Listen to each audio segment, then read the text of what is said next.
एक बार की बात है, एक घने जंगल के बीचों बीच एक छोटा सा गांव बसा हुआ था। उस गांव में एक नन्ही सी लड़की रहती थी जिसका नाम गुड़िया था। गुड़िया बहुत ही प्यारी और मासूम थी। उसके माता पिता उसे बहुत प्यार करते थे, लेकिन गुड़िया का मन हमेशा जंगल में घूमने और जानवरों के साथ खेलने में लगता था। एक दिन गुड़िया की माँ ने उसे जंगल से कुछ फल तोड़ कर लाने के लिए कहा।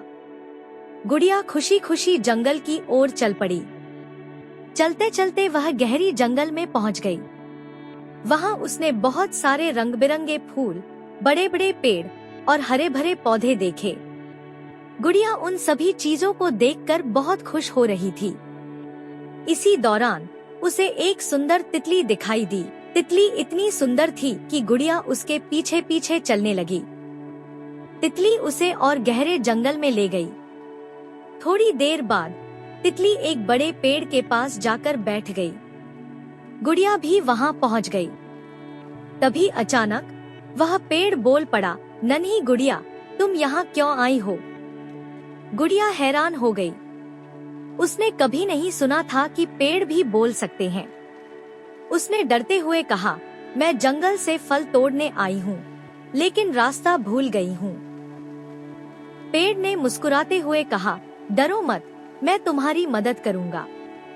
इस जंगल में कई अद्भुत रहस्य छिपे हुए हैं। अगर तुम मेरी बात मानोगी तो मैं तुम्हें सही रास्ता दिखाऊंगा।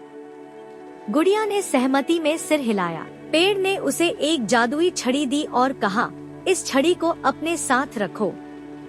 जब भी तुम्हें कोई परेशानी हो, इस छड़ी को हिलाकर मेरी मदद मांग सकती हो।